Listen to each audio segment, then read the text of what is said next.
Well, welcome everyone to the 2025 Martin's Editions Election Forum. I'm Elizabeth Goldberg, and with me is Naomi Nairman. We're both members of the Village Election Committee, and we'll be the moderators for the forum this evening. The candidates are Andrew Cotters of Turner Lane and Alexa Spencer of Chestnut Street, and they're both here with us on the Zoom. Welcome to both of you, Alexa and Andrew. The election committee received some forum questions in advance from voters to ask the candidates this evening, and thanks to all those who sent in questions. Residents can also ask questions during the forum tonight by using the chat function on the Zoom to send a question to the moderators. We'll cover as many as we can. We will begin with a 2-minute opening statement from each candidate and then go to the residents' questions. Each candidate will have 2 minutes to answer each question. There will be a timer visible on your screen. We'll rotate the sequence in which the candidates are asked the questions. And each candidate has an opportunity for a follow-up round for 1 minute. If you choose to do so, please raise your hand to let us know rather than us calling on you. And we'll do it that way. And at the end of the forum, each candidate will have 2 minutes again for a closing statement. This forum is being recorded and will be available to listen to on the election committee page of the village website. So let's get started. Welcome candidates and welcome to all the residents who are on the Zoom meeting tonight. Let's start in alphabetical order with the opening statement of 2 minutes from Andrew Cotters. Andrew, over to you. Well, thank you, Elizabeth, Naomi, the entire election committee for all your hard work in preparing for and ultimately overseeing the upcoming election and for organizing tonight's forum. Thank you to Josh, Sally, Peter, Susan, Katie, our council chair, and Steve, her bodyguard, as well as Michael, our village manager, for attending currently. Hopefully we'll have additional folks joining. When I first ran in 2021, I was wholly concerned with the interaction of the council with residents and what appeared to me to be a top-down approach amounting to limited consultation with residents or consideration of concerns expressed by residents. As chair in my first term, I opened up council meetings to more resident interaction and questions. Some complained these once-a-month meetings dragged on, and some did, but many others appreciated the ability to have their voices heard throughout our meetings. When I ran, pedestrian and traffic safety was another primary concern, and while the issue was being studied and reports being published, I felt that things were moving at a snail's pace, which was obviously consequential to the safety of my kids throughout the VMA, and our elderly neighbors. Since joining the council later that year, I have learned that some goals can be accomplished at lightning speed, but some get stuck in bureaucracy even beyond our borders at the state and county level. I do believe we have accomplished many things, including better communication between community and the council, the implementation of traffic calming matters, and efforts to address new and existing challenges, including critical stormwater infrastructure needs, sidewalk improvements, and the threat posed by county housing proposals. We've also witnessed moments that require deliberate action, including addressing our code when tackling issues arising from new developments. As always, I appreciate the active engagement by residents who care, as I do, deeply about the VMA, and look forward to our conversation this evening. Thank you. Thank you, Andrew. Alexa? Thank you also very much for organizing this and for all the long, hard hours you must have put in over the many years of being part of the management of the village. Brief history, my husband Michael and I, along with our daughter Simone, moved to the village in August of 2001. We moved here from New York City. Interestingly, my parents had moved into the village in the 1970s, so 3 generations of our family have lived in Despite all the time that I have been here, I have not spent much time learning or understanding how this village runs. So when it was suggested to me that I run, I was extremely surprised, but ultimately I could not come up with a good enough reason not to. The role of a council member, in my mind, is to be responsive to residents' needs in a way that includes relevant points of view, an understanding of available resources, and consideration of the future impact of actions taken. How can I be responsive? I think in probably the same way many of you would be, which is by showing up, by asking questions, and freely offering my skills and common sense. In terms of my work skills, they were primarily honed in the addiction treatment field, child welfare, here in Maryland and also in New York. And initially as a clinical social worker, I worked directly with clients and supervised staff. Later, I became an administrator, and here I design and manage assessment and treatment programs. I wrote technical materials such as RFPs, policy and procedure. I ensured contractual licensing and certification compliance, and I was very involved in training of addiction counselors here and abroad. Alexa, your Yeah. time is up. Thank you. Thank you. Thank you very much.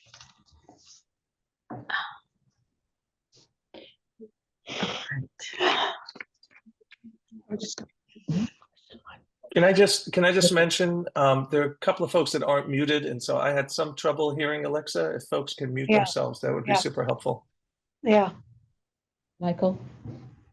Okay. Yeah, got it. Okay. Good.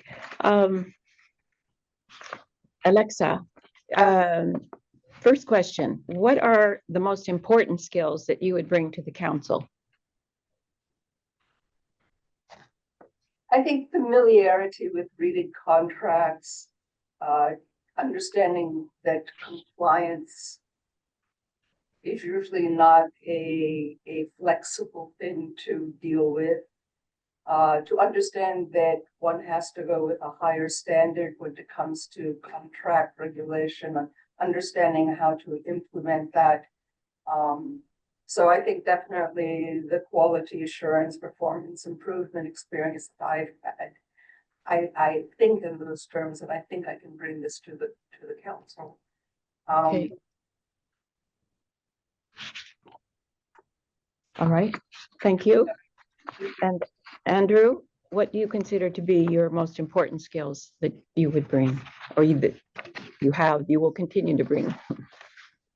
Maybe I haven't brought them yet, but I feel like I'm a people person. I love open channels of communication, whether we agree or we don't. I always have had an open mind. I have a pretty independent voting record, and just like on our home here, I know the challenges that exist now after all these years of living here and being on the council. I know the many challenges that exist throughout the VMA, the weaknesses like the stormwater challenges we have where that needs to be addressed, and the opportunities we have here to take advantage of this vast talent pool of residents who I'd love to attract more into volunteering on our committees and task forces. But I think I've worked very well with our council. I understand the challenges that our village faces, and look forward to continuing my work on the council. Thank you.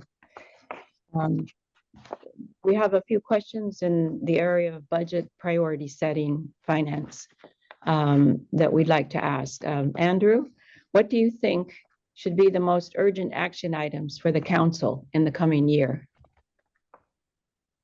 So I guess there are two different lanes here. One is budget and one is just most urgent actions. I think we've now over the last almost year faced this challenge by this attainable housing proposal coming from the county. I think it's really threatening the VMA's I guess, how would I put this? It threatens the single family home structure that we've now gotten used to, and not only in appearance, but also again going back to the stormwater infrastructure and the risk that we're facing from these 100-year storms that are happening half a dozen times every year. So I think that's something, one of the chief priorities, and I think the council has worked very hard to engage our council meaning Ron Bolt. We, along with other municipalities, have retained counsel that's helping us at the county level as well. So I think this is one of our biggest threats and priorities per se. I think the other challenge in general is the development of the VMA outside of this context of the attainable housing, and just how the code has some instances where it's just a little bit vague or too vague. We've noticed this most recently on Cummings with a development of 2 homes and some of the challenges that are continuing to exist as we're dealing right now with decisions made by the village. So that's one of the other priorities. There are many more, and I'm happy to discuss them throughout. I see my time is running short here. Okay, all right, thank you. Alexa, what do you think should be the most urgent action items for the council? First two that Andrew just mentioned, I agree. I think the fact that the zoning text amendment looks on the path to be passed threatens perhaps not immediately the quality of life that we have here in Martin's Addition, as well as other ramifications that may occur when construction begins on these corridors. But these corridors, Connecticut Avenue especially, East-West Highway especially, are not that far from Martin's Addition. When they start construction, it's going to impact us in terms of parking, traffic congestion. But then in the larger range of impacts, I think in terms of resources, service resources, public school resources, health resources, all of which may be impinged upon. I think we need to prepare for future zoning plans that will expand into the non-corridor neighborhoods such as our own. I'm also concerned about stormwater management in terms of exactly what Andrew brought up, is that because of climate change, we are faced with the threat of additional flooding, erosion, icing, all things that our building code does not specifically attend to in terms of using a systematic approach to ensuring that we are protecting our pervious land. And although those, I think, are critical and very immediate to Martin's Additions, we also have what's occurring on a national level with the federal government, which is a threat every day that I hope we can respond. Okay, thank you. So follow-up. Follow-up question? He's raising his Yes. Yeah, I guess I want to take advantage of the follow-ups that we, an additional minute. Just to piggyback on what Alexa said, I am for attainable housing. I get it. It's super important. I'm sure Alexa agrees, but the way the county has done this is not going to work. And so with it, even these corridors, as Alexa mentioned, come these traffic patterns and the risk to additional traffic through, Brookville, and we see this on the through streets here that continuously pose a risk to our residents. So that's another item that is of great concern on my end. So thank you. Okay, thank you. Oh, Alexa, what do you think should be the process for setting priorities and making budget decisions? And what role should the residents have in those decisions? Residents are the people who are going to be impacted. We are all residents of this village. So, yeah, I think that we need to begin with, well, I won't say we need to begin. I guess what we need to begin with is looking at what are the strengths, what are the weaknesses, what are the threats, what are the opportunities of any given problem. And once we have some handle on what those are, we need to survey in a very real way, including specific information, specific comments that should come from every survey to find out how, the residents can support or not support what we consider priorities or actions taken to make those priorities real. I am new to all of these concerns. I have a big learning curve, and I'm very willing to be open to learning. Okay, thank you. Andrew, what do you think should be the process for setting priorities and making budget decisions? And how would you engage the residents, involve them in those decisions? Yeah, thank you.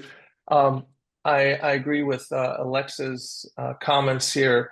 I think the survey that we put out on an annual basis helps us put together an outline of where, for those residents that participate, where their priorities lie and where we can deliberately put together a list of priorities. I think as residents, as volunteers on the council, it starts with the survey, it continues with our deliberations, our efforts within the council. But then, as I mentioned in my opening comments, bringing in residents to when they see these agenda packets, to engage and to push back or to encourage us on these priorities, I think is critically important. Again, we are an elected council, but we are part of this community. And so I think our priority should be what the community's priority is. And I think we've managed to do so mostly.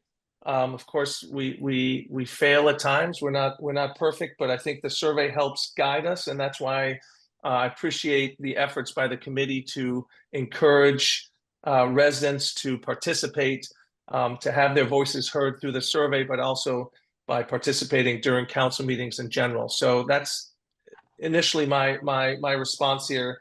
It starts with the survey. The council tries to put some of the thoughts into action. We've seen this with the community engagement.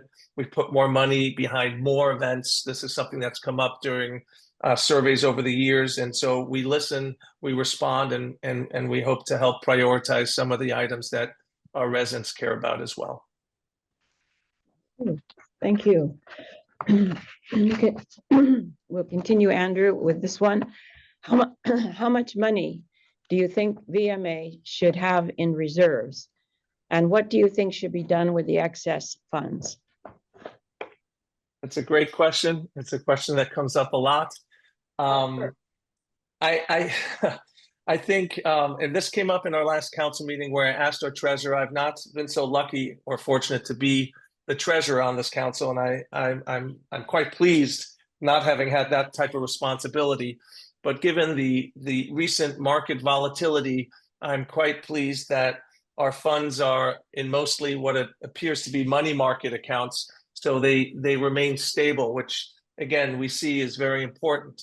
With what Alexa mentioned, the challenges among federal workers and contractors with the federal government, and large swaths of the population in the DMV leaving or being out of jobs. As a village, we depend on tax receipts for our budget, but I think we're doing a great job. There's probably a certain point where there's perhaps too much. I think we're right now at 5.5 to 6 million in reserves, and I've encouraged and been supportive of spending more of it. Spending more of it in conservative ways, whether it is Chevy Chase at home, whether it is the minimal cost of helping get this VMA email listserv going, and other efforts that help the community come together with the Community Engagement Committee. I'm a big fan of spending the money to help make this a more livable and enjoyable community that includes also the snow shoveling that I pushed for, that we spend. This is, significant amounts of money, but not in the big picture, and we can afford to do it. And so I've encouraged my council colleagues to support these. Thank you, Andrew. Alexa, how much money do you think the VMA should have or keep in reserves?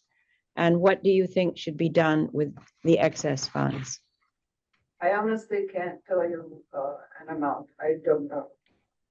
Enough money in reserves that I suppose keeps us solvent with other decisions about how to spend money. In terms of that, I think that we have to look at some things perhaps in the building code that may need some expertise outside of what we have to offer from within the residential pool, so that we can have a much more or much less vague language in our building code to protect us in terms of systematically dealing with the stormwater management issues, and certainly with what I perceive will be future issues fighting zoning encroachments. I also like the idea of finding monies in a way that would help support our federal workers who have lost work or are threatened to lose their jobs.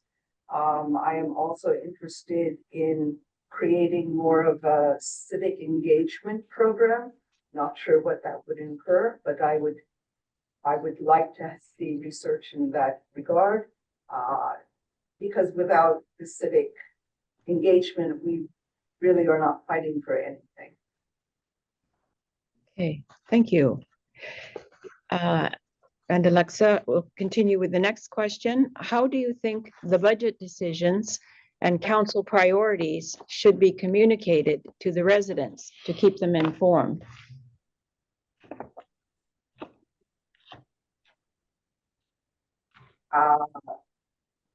Transparency is good. I would encourage, and I think we have it from what I've seen in the few council meetings that I've attended, that there seems to be an openness about our budget, how monies have been put into accounts, what guides those decisions. By law, we have to put our revenue into safe accounts. As far as I can see, that is what's occurring. I understand that the residents have input, if they so wish, into the budget.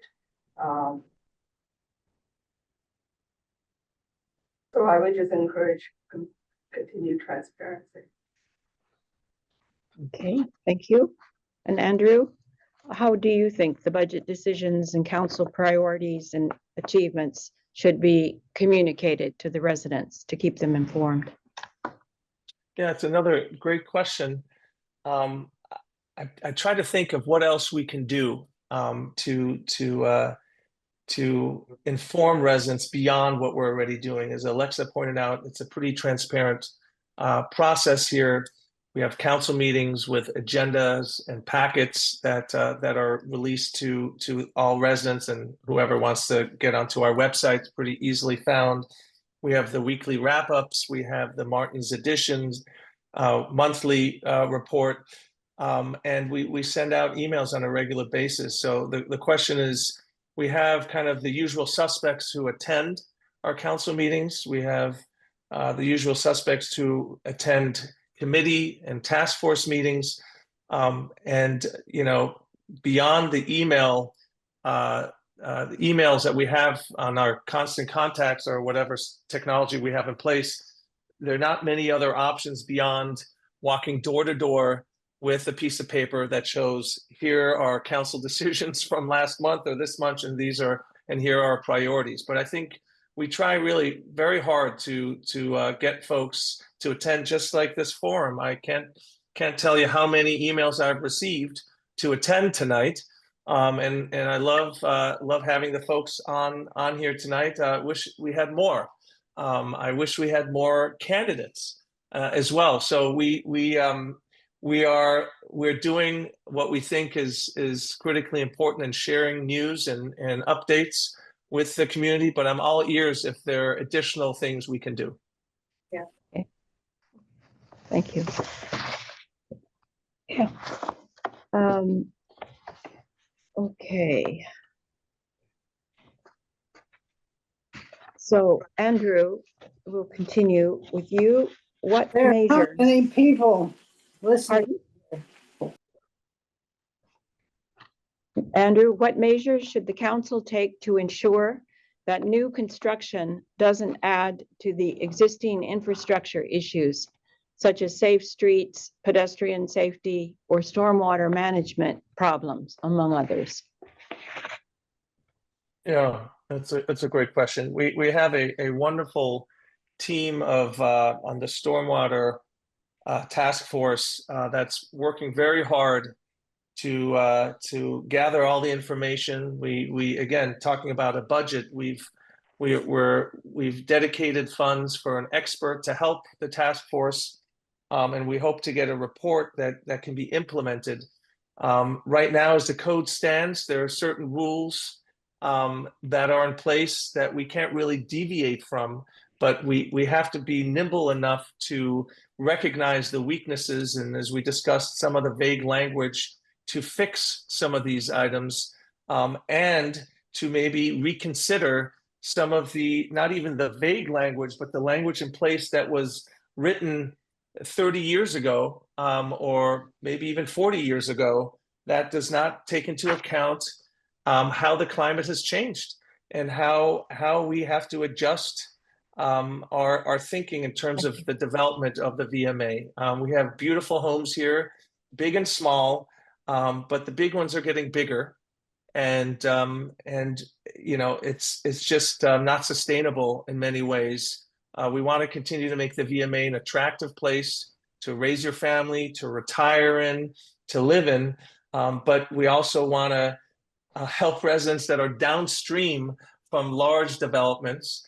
And so I think we really need to take a much closer look at this code to revisit some of the items that seemed to be and seem to have worked over the years, but are no longer addressing some of the challenges we're facing due to climate change. Thank you. Alexa, I'll repeat the question for you. What measures should the council take to ensure that new construction doesn't add to existing infrastructure issues, such as safe streets, pedestrian safety, or stormwater management problems, among others? Well, again, I'll start with the stormwater task force that worked, resulting in hiring, I think, an engineering company, Bayland, and supposedly they are coming out with their evaluative report in July of this summer. So given, I think we're really going to be faced with big decisions to be made once this report with recommendations comes to our attention.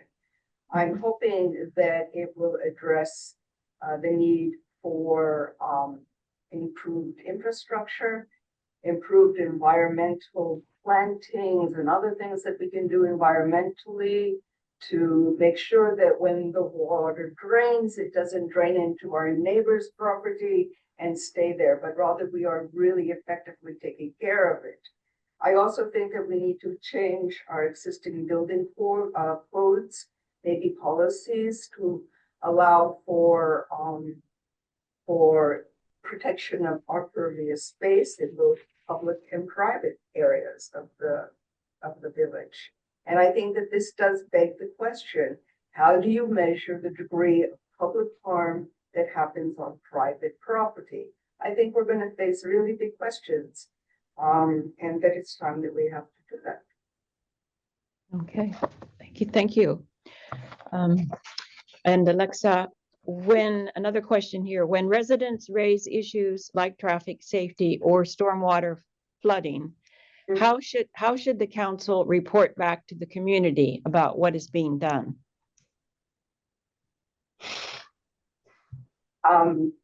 Maybe we need to do a better job of letting residents know how available this information is. I mean, you go on the website, you push the button, for the agenda, the packet, the video, and you can hear exactly what is going on in any council meeting. And I don't know to what extent that happens with the subcommittees. It seems to me it happens with most of them. I'm not sure. But it seems that that transparency is available already. So I think that educating our residents on how to access information is necessary. Okay, thank you. Andrew, the council decided last year to fund a pilot program for a few scholarships Elizabeth Doherty. for residents to join Chevy Chase at home, and this spring to cover the $300 annual fee for the new resident-operated community listserv. Some people think that both of those projects provide a valuable public community service. What do you think about using village funds for such projects? And what criteria will you use to determine which pilot programs to either start funding or to continue to fund? Thank you. I guess a quick point of clarification. We're getting different questions now. I'm not going to get the same question as Alexa. I can respond to those just out of curiosity. No, excuse me. You're absolutely right. Okay, no worries, your Elizabeth. response- I will answer both, and I'll stay under a minute 40. Wonderful. Thank you. I think real quickly, in terms of reporting back to the community, we've had this discussion about the VMA listserv, the new one now, not an official listserv. And I understand when I was chair, I got a lot of incoming. Michael gets the incoming every day, and it's dozens of inquiries and emails, if not more.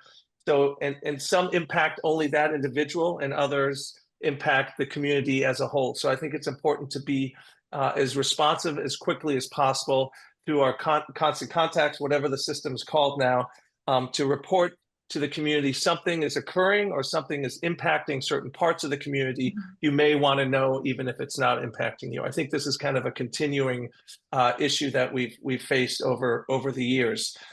So putting that aside in 48 seconds or less, I don't think I have a personal criteria. I think there are things that resonate to me. So when Chevy Chase at Home came, I understand we can't pick winners and losers. We can't pick one issue over another, but there was a need. And I felt very strongly that I want to be helpful to our elderly residents and give them an opportunity if it's not within their budget and or if it is, but they have to put something else aside. They cannot purchase something else that they may need for the day-to-day life. I think it's important for our community that has the reserves that we have to help. The same goes with the VMA listserv. I felt strongly that I wanted to be supportive, and the $300 seed funding didn't seem like a lot of money out of our pockets, and it will build community. And we're, at the end of the day, we're here to build community, to make this a better community. And if $300 makes or breaks that, I'm going to be supporting it. Again, no criteria. It's just something that resonates with me, and I know that makes some residents unhappy, and others are supportive. And just, you can't make everyone happy, I guess. Okay, thank you. And Alexa, the same question for you. Regarding the aging initiatives, having been a caretaker for both of my parents, I really understand that it's not just the aging parent, it's also the caregiver and the family that needs to be thought about. I think that when we think about these kinds of initiatives, we have to take into consideration what other initiatives may be combined. For instance, they were talking in this council meeting recently about walkability in the village. And when you think about that in terms of the aging population, you think that if the walkability, if those pathways are safer, then it allows the more fragile of us with mobility issues to take advantage of those kinds of initiatives. So I think that combining populations in certain kinds of need might be a way of being more resourceful with our resources. That's not clearly said, but I think I know what I mean. I also think that dealing with the isolation of our aging population is something that's really can be at least beginning to be addressed through more civic involvement by having more making it easier for people to keep in touch with their neighbors, maybe in a more structured way. I'm not sure, but isolation, mobility are issues that face us as we age. Also, Martin's edition, according to the DOTS survey, the most respondents were female, their mean age was 60. I think it will address a lot of needs. Okay, thank you. Thank you. Over to Naomi. Okay, so starting with Alexa, how can the council encourage resident participation in committees and council meetings? Maybe we should just go around asking people like what happened with me. I had no intention. I never even considered this. And here I am. And maybe on some level, it's as simple as going around and asking neighbors, would you be interested? Would you consider one-to-one? Make it personal. Maybe with a listserv. Oh, no. Forget it. It's informal. I understand that there may not be a crossover, but I guess just what Okay. Andrew, how can the council encourage resident participation, more participation in committee and council meetings? You're muted. I apologize. I had a kid screaming at the door, so I didn't want you all to have to endure that. The kid's fine. No, as well. I like the idea of the one-on-one. I think that's how I've encouraged folks in the past. I think one council member or one candidate at the time went around asking folks, and it was a one-on-one conversation where I encouraged that candidate and have encouraged others. I think that personal engagement, I think, is critical. We all live busy lives, whether it's young families, whether it's folks with mobility issues, jobs that have you travel out of state, out of the country. We all face the same challenges with our time. I think we all care deeply about this community. So I think it's the personal engagement and interaction, and maybe having more cookies and food at events and council meetings or committee meetings might help. That used to work on Capitol Hill, but that was usually the interns showing up. So, but no, in all seriousness, I think that one-on-one engagement is important. I think people feel very strongly, but just have a tough time, at 7:30 at night to show up for a Zoom meeting when they're trying to put kids to bed or coming home from work and just want to have supper and go to bed. Yeah. Going to you, Andrew. Some residents think that the council meetings run too long. How would you address this concern to make council meetings more dynamic and efficient? Guilty as charged, as I mentioned in my opener. The one thing that I changed when I was the chair 2 years in a row was going from one resident comment section to two at the beginning and at the end. I started this, and also at times calling on residents during debates before votes were taken.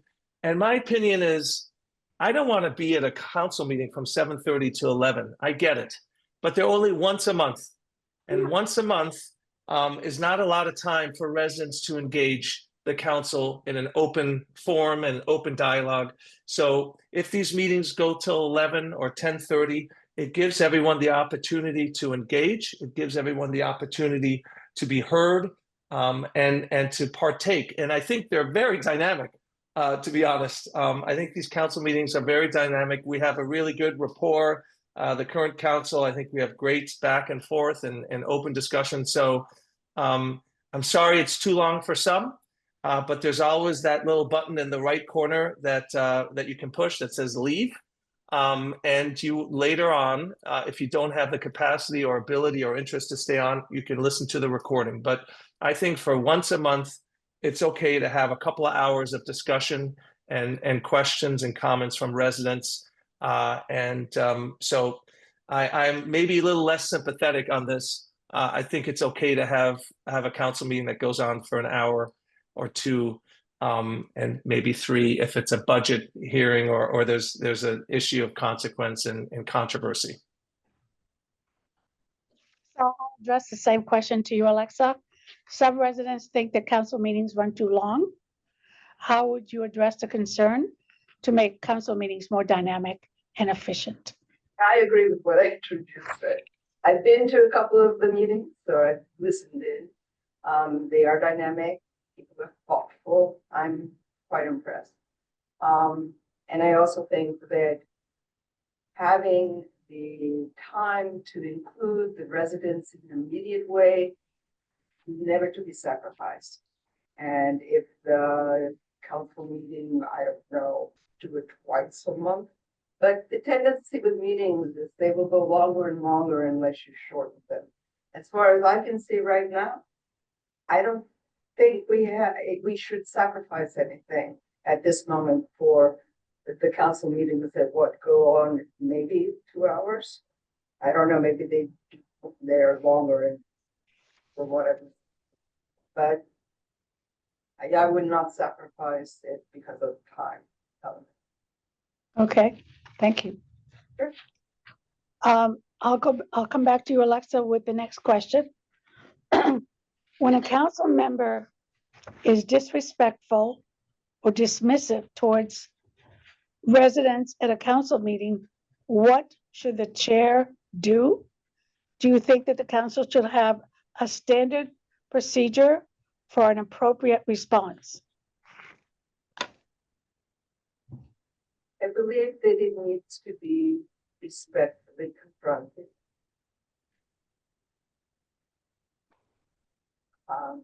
I know that's not easy to do. Can you speak a little more loudly? Yes, I'm sorry. What I was saying is that I think any kind of behavior like that needs to be respectfully confronted in the moment. And yeah, I think that having, a set procedure is very helpful because a lot of people don't know how to respectfully confront. And even if they know how, it's not always easy to do. So, however it needs to be done, it needs to happen. That's my main point. Thank you. Andrew? Shall I repeat the question? No, that's fine. That's fine. I think it's again a really good question, and the challenge is, we have residents, volunteers on the council, and volunteers on committees, and residents who dial in that have different temperaments, different approaches to communicating. But I think to err on the side of civility, it's one of the reasons I ran. I did not feel like it was a very civil council in its interactions among council members and interactions with residents. And it was upsetting to me, and that's why I ran originally. I think I don't believe there is a code of conduct for council members in the way they communicate with residents. But I feel very strongly that if such a moment occurred, that council members could step in and ask or point out perhaps to a council member that is not aware of his or her tone, perhaps, to make sure it's registered and perhaps that an apology is needed, and or do this privately and encourage the council member who may have offended a resident to contact that resident privately, have a conversation, and perhaps publicly apologize. I think these have been few and far between in the last couple of years. I know there was an incident maybe earlier this year or last year where the tone was not appropriate, and I feel like comments were made, but I think it's really important to show the respect. We're volunteers. We're not special. We happen to run for this office, and we get elected, and we try to do our best on behalf of this village. But even if we have a gavel, or if we're vice chair or treasurer, we're just residents. We're volunteers. So there shouldn't be a top-down approach to this. Thank you. So now we're going to talk about community building. I have 3 questions around that. So Andrew, in your view, what makes for a good community to live in? Very big general question. And I see Susan has a question. So Susan, I think it might be toward the end when residents can ask questions or type them into the chat. Yes. I think we've got it all. I think the VMA has it. We have a incredibly livable community. We have beautiful green spaces. We have, we're Tree City, USA. To me personally, it's all about relationships, and it's relationships with your neighbors, helping your neighbors and supporting your neighbors. And whether it's me getting a text from a neighbor who is traveling for spring break, asking that I take out the family's compost to the curb, or bring a newspaper to the front steps of a home. I think that's what community is all about. And it's you have to put in an effort. It doesn't just happen. You can't just move into a lovely community and expect that it's just going to be lovely without being part of it. So I think engagement and getting to know the folks that live on your street and in your neighborhoods in general makes for community. And I think importantly as well, what I've encouraged is more funded and funding of community events. I think that is also critically important. I love our Halloween, our 4th of July, our movie nights. I think that makes us really special. And I think we can only, based on participation, encourage the funding of more and build on those. Thank you. Alexa, in your view, what makes for a good community to live in? I could say ditto to what Andrew said. My interest in this, though, is really how to build what we have, which is pretty wonderful, but it could be more wonderful. And I think also we need to think in terms of finding ways to bring our younger residents more into the civic picture of the village by giving them opportunities to feel involved, to feel helpful, and to be helpful in reality. You either have something that brings us together that's a threat or an opportunity. And we could look at what's happening on the national plane as a potential and real threat that could help generate interest, or we could offer what can be just simply described as more opportunities that would be of interest to more of our residents. And maybe the survey should capture that. Thank you. The next question would be to you, Alexa. What do you think council members should do to interest other residents to run for the council? You actually already discussed that earlier. Yeah, I basically discussed it. Yeah, go around and talk to people. Ask One to one, yeah, right. one for one, right. What about you, Andrew? What do you think council members should do to interest other residents to run for the council?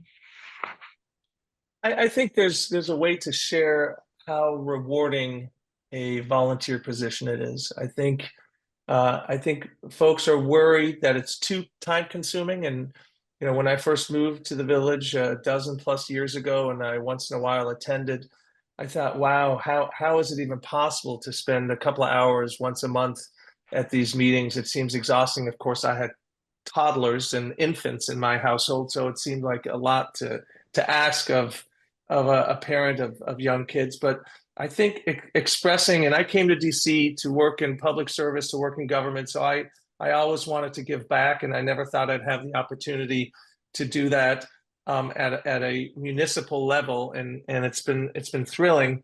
I must say, you're told that there's a certain time commitment, which is true. It's not overwhelming, but having the council chair on this call, I can tell you as chair, it can be a lot, because you're any inquiry, any issue, you get roped in, you get pulled into an issue. So it is quite a bit of it is a time commitment as chair, but I think that's what folks are most worried about, that they just don't have the time. I think as a rank and file council member, I can tell you it's wonderful, it's rewarding. It was rewarding as chair, don't get me wrong, but it's not that time consuming. I think it's something that a lot of us who've done federal service should consider, because it has an immediate impact. You feel the impact on a day-to-day level because it impacts your street and your community. Thank you. So we have two more questions.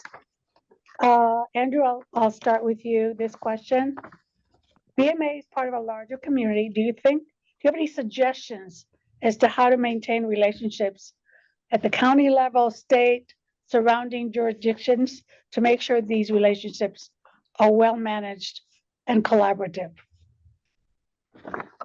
Sorry, Naomi. It's how do we keep our relationships with our neighboring communities? Is that the question? or the county and state jurisdictions. So if I understand it correctly, for one, our village manager is in close contact with his counterparts throughout our neighborhoods here, whether it's Section 5, 3, the village, the town of. So I know Kensington, I know he works closely with them. I know also, as former chair and current chair, we have the opportunity to be on monthly calls with the mayors of all the jurisdictions in our immediate, maybe even all of Montgomery County, which is really helpful and insightful in terms of their challenges and opportunities that they bring to the table. We also have a very engaged delegation from Annapolis. As many of you who attend our events, you'll see our state senators, you see our delegates that show up, and they're great opportunities to engage with them. So I think we're doing what we need to do, and it's really come to fruition during this attainable housing, I want to call it, crisis. And not because of attainable housing, but the proposals that present a crisis, I think, and a threat, where a lot of these jurisdictions have banded together. We've written co-signed letters. We have co-counsel that are working on behalf of all of our communities. So I think we're doing what we need to do to protect us, and also to further our priorities and take advantage of opportunities. Thank you. Alexa, I'll ask you the same question. I'll repeat it. Do you have any suggestions on how to maintain our relationships with the county, the state, and the surrounding jurisdictions to make sure these relationships are well managed? Well, it's interesting that you asked that question, because I realized that I've been thinking about, well, what can I do for Martin's Additions? And it's all kind of inside and insular when building relationships means building bridges outside of the castle, I guess. I don't know, whatever. So when Michael, our wonderful manager, was talking about the meeting that he had with, I think, 15 other village managers, it was, oh, I didn't know that we had access to these other groups. So of course, learning from them is something that would drive me to want to engage, maybe in a more formal way. But also, I did not know we had these relationships state county-wise. I'm not surprised to hear that, but put in the time, put in the effort, put some of our priority into building those relationships so that it benefits all of us. So yeah, looking outside of us is, I think, our own village is probably something that would be beneficial. Thank you. Last question. Alexa, as you know, the village offers a variety of services to residents. Do you see any ways to improve service delivery and reporting and responsibility to the residents? I don't think I know enough at this point to honestly feel that I can give you a good response. But what I can say is I expect to be on a big learning curve. I'm willing. I've only been thinking about these kinds of things for, I think, 5 weeks. I'm sure I will learn and understand a lot more. And thank you for your question. Andrew, how do you see any ways to improve service delivery, reporting, and responsibility? Good question. Service delivery, I think the services that are being delivered, I think we're doing a fine job. We had a challenge this week with the trash collection truck breaking down. Perhaps we could have communicated that sooner if we had known. We encourage residents to reach out to the village office and to the manager as soon as and we do this on a weekly basis, as soon as they realize that trash or recycling has not been picked up. So I think there are more services that can be provided. We have to identify where the needs are. I think we're very open to doing so. There's one other service that's being put in place that would have been very helpful a couple of weeks ago, but it's taken a while to put it in place, and that's we're rolling out this emergency text system where you will receive text just like you do when there's a weather emergency. You get it from the state, the weather service, but we will have the means, insofar as you provided your mobile numbers, to reach every resident with one text immediately if there's any concern. We had a concern with an individual on Turner Lane, actually, who was inappropriate at best and putting kids at risk at worst, and trying to, having had that in place, and we're hopefully going to roll this out very soon, would have put more people on alert. Thankfully, there were a lot of adults around. We looked at our front cameras in our homes, but we couldn't find this individual. But so these are the kinds of services we're trying to provide to improve our lives here and the safety of our community, and there's more to be done. Thank you. So now we'll turn to the chat. Alexa. Oh, I'm sorry. No, Alexa addressed the services. There you go. So what we'll do is look at the chat box, and Michael is going to help us with that. I think I saw a question from Susan Post about the council members' terms are over. Can you share who's retiring? I think it's Andrew's term is over and he's running again. It's Katie in my term that's up for re-election, and Katie, our council chair, announced that she would not run again. Right, so she's retiring. Right. And maybe that goes to the question of, sorry, I don't want to use up anyone's time here, but maybe that goes to the question of maybe not transparency, but announcing, announcing the open seats and making that a little more apparent and clear so folks can throw their hats in the ring. We have this year 2. Next year it'll be 3 seats that are going to be open. And not sure who's going to be running, which incumbent is going to be running. But again, a good question, Susan. Okay. So from Susan Khan, we have a question. The village office is not accessible for mobility impaired people. It would be useful to have a first floor entry for an office space for the village.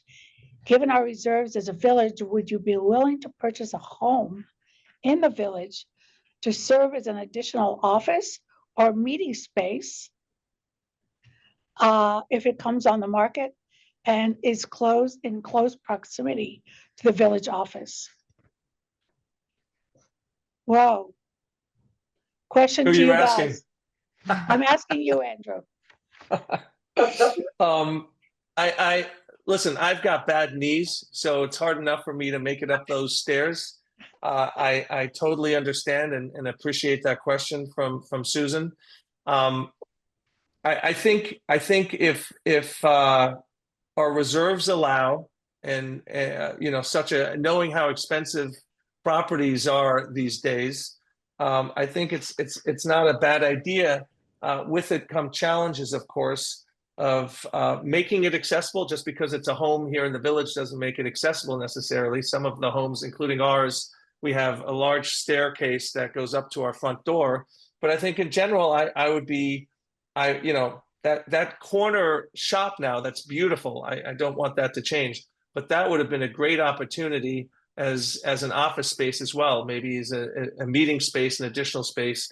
But again, some will accuse me of wanting to spend more money than we should, but I think to address those needs, I think we should consider all options. Thank you. Alexa, do you want me to? Go ahead. Yeah, right. I mean, being available is good. Buying a house for that, I don't think. But maybe there are spaces that people might be, if it's simply a matter of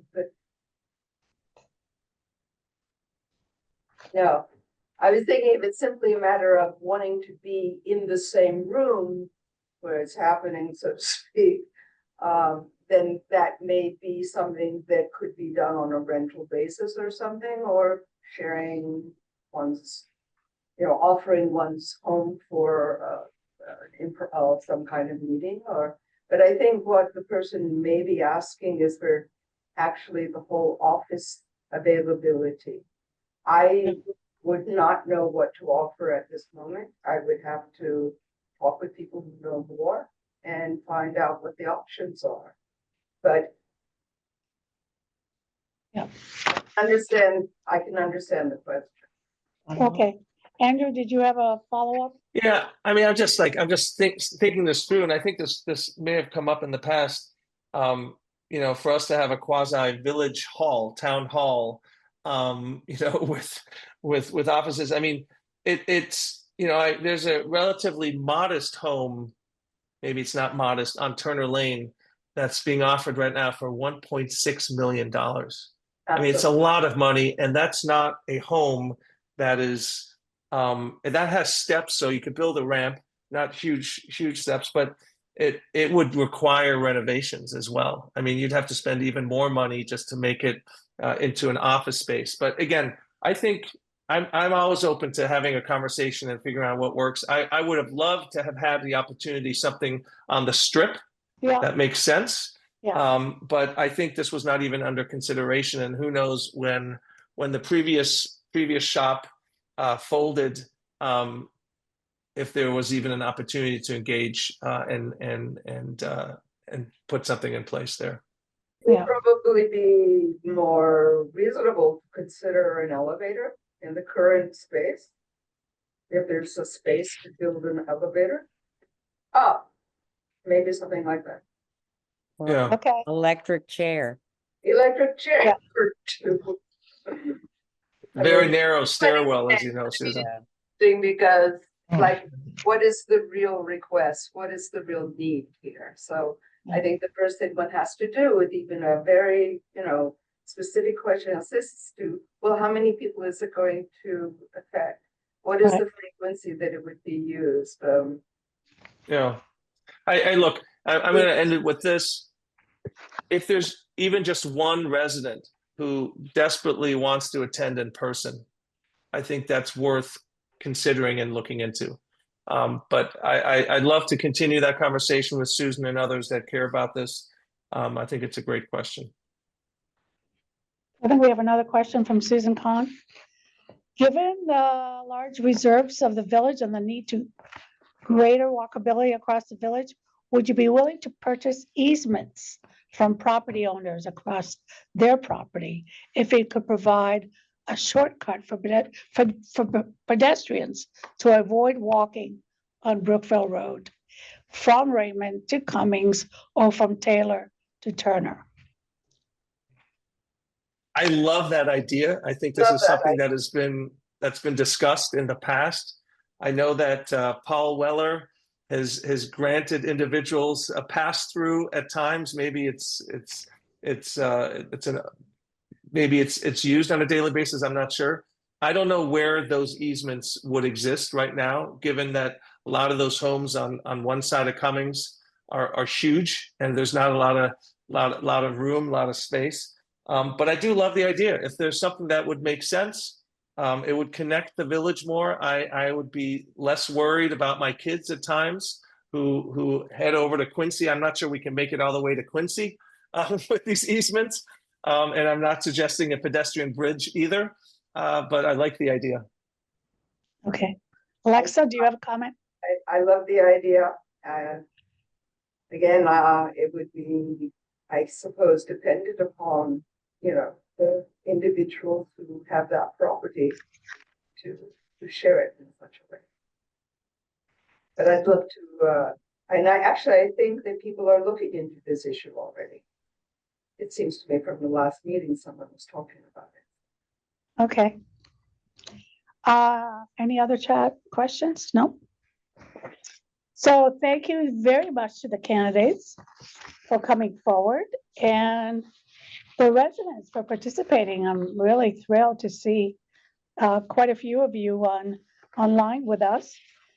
The ballots will be delivered in a few days, so please mail them in the stamped envelope that's provided, or you can come on May 6th to the Election Day celebration and slip your ballots into the mailbox.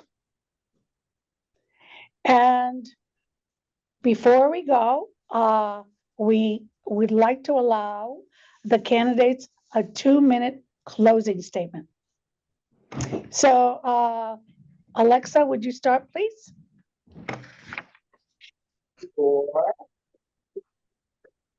Please come closer to the microphone. Yeah, please come closer to the camera, Alexa. We'll be able to All hear right. you better. Can you hear me now? Yes, much better. Thank you. All right. So I'll just begin with the end of my opening statement where just to clarify my particular areas of concern and interest. Again, we talked about most of them, but it is the Montgomery County rezoning proposals that are becoming, I think, passed. The amendments are becoming passed, or we seem to think that that's what's going to happen. My second concern does have to do with protecting our environment, and specifically in the area of storm water management. Aging in place initiatives are of concern and of great interest to me. And finally, civic engagement. I think I mentioned that I never considered running for this kind of position until a friend and neighbor asked that I consider it. When I did consider it, I realized I couldn't come up with a good reason not to. As much as I knew I was in a situation where I would have to really learn a lot.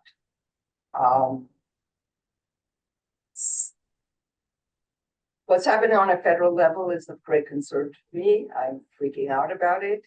So being part of this effort of being part of a council is something that gives me momentum. It helps quell some of my fear, and I feel that it's a very important thing that I support whatever efforts Martin Addition can do to become basically a model of grassroots democracy. Thank you. Thank you. Thank you. Andrew, you've got the last word. I'll keep it short, but thank you to you, Elizabeth and Naomi. I thought you guys did a great job. I appreciate you spending all this time here tonight. Thanks to the other members of the election committee and to the residents that joined our discussion this evening. And also thank you to Katie, our current council chair, who's decided not to run again. She has done an amazing job and will continue to do an amazing job until the end of her term. And I'm very appreciative of all of her hard work, and of course to Michael, who's helped coordinate tonight, our fantastic village manager. I look forward to continuing to have this dialogue with residents and others, to keep an open mind, open door policy, to engage on any topic. And I promise to continue to be an independent voice on the council. This has at times been a pretty challenging environment for us, both on the council, living in DC and in Maryland and Virginia, residents around dealing with the new reality and political volatility. But it's been really rewarding. I love doing this and hope to continue to do it, and so appreciate that Alexa threw her hat in the ring, and hope should I get reelected to join her on the council. And continue to do our very best on behalf of all residents. So thank you very much. Thank you very much. With that, we'll say good night to everyone. Okay. Good night. Thank you night. all. Speak to